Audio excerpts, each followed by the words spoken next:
ഉത്തർപ്രദേശിൽ നടക്കുന്ന മഹാകുംഭമേള ലോക രാജ്യങ്ങളെ മുഴുവൻ ഞെട്ടിച്ചുകൊണ്ടിരിക്കുകയാണ് എന്ന റിപ്പോർട്ടുകളാണ് ഇപ്പോൾ പുറത്തു വന്നുകൊണ്ടിരിക്കുന്നത്. മഹാകുംഭമേളയിൽ പങ്കെടുക്കുന്ന ജനങ്ങളുടെ എണ്ണമാണ് ലോകരാജ്യങ്ങളെ ഞെട്ടിച്ചുകൊണ്ടിരിക്കുന്നത്. ഇത്രയധികം ജനം ഒരു മതപരമായിട്ടുള്ള അല്ലെങ്കിൽ സാംസ്കാരികപരമായിട്ടുള്ള ഒരു ചടങ്ങിന് പങ്കെടുക്കുന്ന ലോകത്തിലെ തന്നെ ഏറ്റവും വലിയ കാഴ്ചയാണ്. ഇങ്ങനൊരു സംഭവം ഇന്ത്യയിൽ മാത്രമേ കാണാൻ സാധിക്കുകയുള്ളൂ എന്നാണ് ലോകരാജ്യങ്ങൾ മുഴുവൻ പറയുന്നത്. പ്രധാനമായിട്ടും ഇന്ത്യയുടെ വിശ്വാസത്തിന്റെ പ്രതീകമായ കുംഭമേള 16ാം ദിവസത്തിലേക്ക് കടക്കുമ്പോൾ യോഗി ആദിത്യനാഥ് സർക്കാർ കരുതിയിരുന്നത് 45 കോടി ജനങ്ങൾ ഉത്തർപ്രദേശിൽ കുംഭമേളയിൽ പങ്കെടുക്കാൻ എത്തുമെന്നാണ്. പക്ഷേ ഇപ്പോൾ അതും കടന്ന് പോലീസിന് പോലും നിയന്ത്രിക്കാൻ കഴിയാത്ത രീതിയിൽ ലോകരാജ്യങ്ങളിൽ നിന്നെല്ലാം അവിടെ ഭക്തർ എത്തുന്ന ഒരു കാഴ്ചയാണ് കാണാനായി സാധിക്കുന്നത്. കുംഭമേളയുടെ വരുമാനം 4.5 ലക്ഷം കോടി രൂപയായിരിക്കും എന്ന് യോഗി ആദിത്യനാഥ് പ്രഡിക്റ്റ് ചെയ്തിട്ടുണ്ടെങ്കിലും ഇത് അതിലും കടന്നു പോകും എന്നാണ് അറിയാനായി സാധിക്കുന്നത്. എന്തായാലും നാളെ രാജകുടീര സ്നാനം മൂന്നാമത്തേത് നടക്കും. 20 കിലോമീറ്ററുകളോളം വമ്പനായിട്ടുള്ള ക്യൂവും ജനത്തിരക്കുമാണ് ഇപ്പോൾ പ്രയാഗ്രാജിൽ അടക്കം അനുഭവപ്പെട്ടുകൊണ്ടിരിക്കുന്നത് എന്നുള്ളതാണ്. ഒന്നുകൂടെ പറയുന്നു, 20 കിലോമീറ്റർ വമ്പനായിട്ടുള്ള ക്യൂ അനുഭവപ്പെടുന്നു. റോഡുകളും പാതകളും മനുഷ്യ വിനോദങ്ങളാൽ നിറഞ്ഞിരിക്കുന്നു.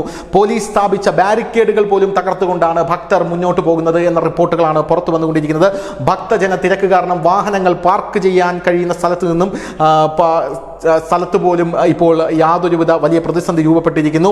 എന്തായാലും പോലീസ് സ്റ്റേഷന് മുമ്പിൽ പോലും കൂടുതൽ പോലീസുകാരെ വിന്യസിക്കാൻ സർക്കാർ ഇപ്പോൾ നിർബന്ധിതരാകുന്നു. അടിയന്തര യോഗം യോഗി ആദിത്യനാഥ് സർക്കാർ വിളിച്ചിട്ടുണ്ട്. ഇത്രയും വലിയ തിരക്ക് പ്രതീക്ഷിച്ചില്ല. 45 കോടി ജനങ്ങൾക്കുള്ള സൗകര്യങ്ങൾ അവിടെ ചെയ്തിട്ടുണ്ടായിരുന്നുവെങ്കിലും ഇത് അതിലും കവിഞ്ഞു പോകും എന്നുള്ളതാണ് ഇതിന്റെ ഏറ്റവും വലിയ പ്രത്യേകത. തിരക്ക് നിയന്ത്രിക്കാൻ പലയിടത്തും പോലീസ് ബാരിക്കേഡുകൾ സ്ഥാപിച്ചിരുന്നുവെങ്കിലും ജനക്കൂട്ടം അത് ഭേദിച്ച് കടന്നു പോകുന്ന കാഴ്ചയാണ് കാണാൻ സാധിച്ചത്.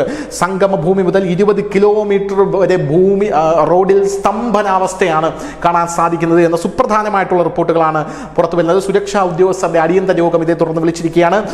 രാജകീയ കുളിക്ക്, അതായത് ആ സ്നാനത്തിന് തൊട്ടു മുമ്പ് ലക്ഷക്കണക്കിന് ജനക്കൂട്ടം ക്രമക്കേടും ആ ജനക്കൂട്ടങ്ങളുടെ വലിയ രീതിയിലുള്ള ഒരു ഭക്തി നിർഭരമായിട്ടുള്ള ആ ഒരു തള്ളിക്കയറ്റത്തെ തടയാനായി സാധിക്കുന്നില്ല. കമ്മീഷണർ എല്ലാ വകുപ്പുകളുടെയും ഉദ്യോഗസ്ഥരുടെ അടിയന്തര യോഗം വിളിച്ചിട്ടുണ്ട്. DM, CRPF, ITBP, police, railway police തുടങ്ങിയ വകുപ്പുകളിലെ ഉദ്യോഗസ്ഥർക്ക് കർശന ക്രമീകരണ നിർദ്ദേശങ്ങളാണ് ഇപ്പോൾ കൊടുത്തിരിക്കുന്നത്.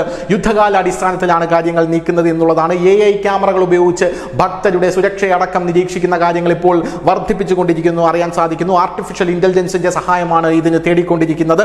പ്രയാഗ്രാജിലേക്ക് കാറിൽ വരരുത് എന്ന് ഭക്തരോട് അഭ്യർത്ഥിച്ചിട്ടുണ്ട്. കാൽനടയായി ഈ മേളയിൽ പങ്കെടുക്കാൻ ആളുകളോട് അഭ്യർത്ഥിച്ചിട്ടുണ്ട്. അതിനാൽ ആശയക്കുഴപ്പമുണ്ടാകില്ല. 45 കോടിയിലധികം ഭക്തർ പങ്കെടുക്കുമെന്ന് പറഞ്ഞെങ്കിലും അത് ഇപ്പോൾ കവിഞ്ഞു പോകുമെന്നാണ് മനസ്സിലാകുന്നത്. എന്തായാലും മൗനി അമാസിന്റെ രാജകുടീരത്തോടനുബന്ധിച്ചുള്ള തിരക്ക് കണക്കിലെടുത്ത് അലഹബാദ് കോടതി പോലും ജനുവരി 28 മുതൽ 30 വരെ അവധി പ്രഖ്യാപിച്ചിരിക്കുകയാണ് എന്ന് മനസ്സിലാകുന്നു. രജിസ്ട്രാർ ജനറൽ രാജീവ് ഭാരതിയുടെ വിജ്ഞാപനമനുസരിച്ച് പ്രയാഗ്രാജിലെ ഹൈക്കോടതിക്ക് മാത്രമാണ് ഈ വിധി. അതിന്റെ സ്ഥാനത്ത് ഇത് മെയ് 17, ഓഗസ്റ്റ് 23 തീയതികളിൽ തുടരും എന്നും അറിയാനായി സാധിക്കുന്നു.